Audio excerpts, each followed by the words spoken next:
जी आज माता शीतला के चरणों में आपने प्रत्याशी होने के बाद क्या आपने मांगा माता?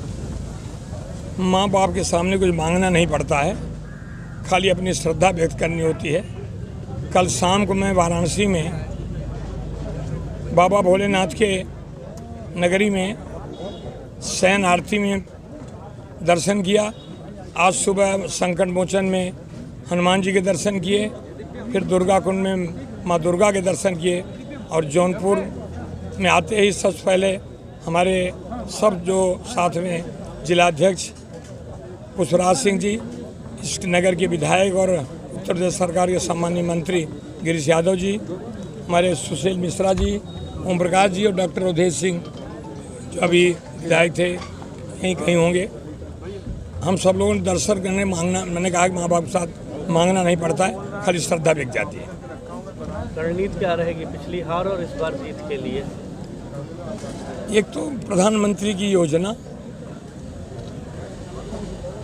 उत्तर प्रदेश सरकार द्वारा और केंद्र सरकार द्वारा जो उत्तर प्रदेश का विकास हुआ है, हम सिपाही बन के सब भारतीय जनता पार्टी को हम लोग जन जन तक पहुँचाने का प्रयास करेंगे।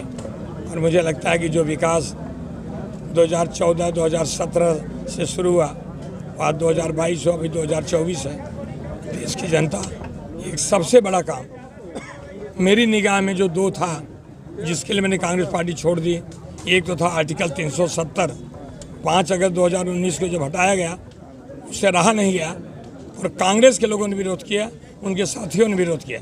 मैं आपके माध्यम से कह सकता हूं, जिन लोगों ने 370 हटाए जाने विरोध किया वो हिंदुस्तानी तो नहीं हो सकते, भारतीय तो हो ही नहीं सकते। दूसरा, करोड़ों राम भक्त रोते थे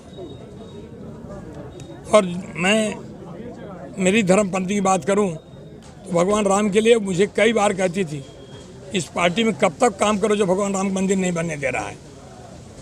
तो मैं कुछ जवाब मेरे पास नहीं होता था, लेकिन आज वो सारे लोग जो रोते थे, सोच नहीं पाते थे कि प्रभु रामचंद्र की प्राण प्रतिष्ठा होगी, उनकी जन्मभूमि मंदिर बन जाएगा, वो साकार हुआ।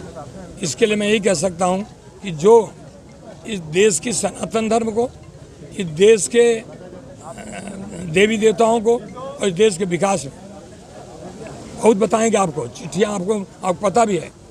हमारे देश का प्रधानमंत्री जब विदेशों में जाता है, नरेंद्र मोदी जी, तो परंपरा से हट के देश का एक दूसरे देश का प्रधानमंत्री पैर छू के प्रणाम करता है। दुनिया का सबसे बड़ा शक्तिशाली देश अमेरिका, उसका राष्ट्रपति जो बाइडेन कहता है, मोदी जी एक सेल्फी दे दो, आप कितने पॉपुलर हैं, हमारे यहाँ आपको मिलने के लिए तरस रहे हैं। इतना बड़ा सम्मान जो 140 करोड़ जनता वाला भारत देश को मिला है, तो मुझे लगता है कि उनके संदेश लेकर के हम लोगों के पास जाएंगे। सपा की साइकिल पर राहुल जी भी अब सवार हो गए हैं, जिस पार्टी से आप आए हैं भाजपा में। अब जिस पार्टी में मैं रहा उसके बारे में कहना नहीं है। एक शब्द है लीडर, जो लीड करता है वो लीडर होता है, और एल जब डी की जगह जाता है, डील एल की जगह जाता है, जो डील करते हैं वो डीलर होते हैं। भारतीय जनता पार्टी बाद लीडरशिप है, उनके बाद डीलरशिप है। क्या डील करते हैं? तेजस्वी 2 सीट हमको दे दो, अखिलेश 4 सीट हमको दे दो, केजरीवाल 2 सीट हमको दे दो। तो ये डीलर के साथ उनके बारे में मुझे कुछ नहीं कहना है। अच्छा, आप प्रत्याशी घोषित होते हैं, वहीं दूसरी ओर धर्मेंद्र सिंह भी चुनाव को लेकर ऐलान कर देते हैं कि जो हम तैयार हो गए हैं, हम लोग भी। इससे कुछ बोलना नहीं, मुझे बहुत लोग लड़ते हैं, एक अकेला आदमी थोड़ा लड़ता है। आपकी सहयोगी पार्टी जेडीयू के नेता है धर्मेंद्र सिंह, तो पता नहीं किसके नेता है, मुझे पता नहीं, मुझे कुछ मालूम नहीं उनके बारे में, वो क्या नेता है, किसके नेता है, मुझे मालूम नहीं। एक ये बताएं कि यहाँ पे प्रत्याशियों की बड़ी लंबी फहरिस्त है और उसके बाद अंतर विरोध भी कुछ देखने को जैसा कि, तो उसके लिए आप क्या रणनीति बनाएंगे? एक तो अंतर विरोध शब्द मेरे कान पे तो नहीं आए हैं और मुझे दिखाई दे पड़ रहा है।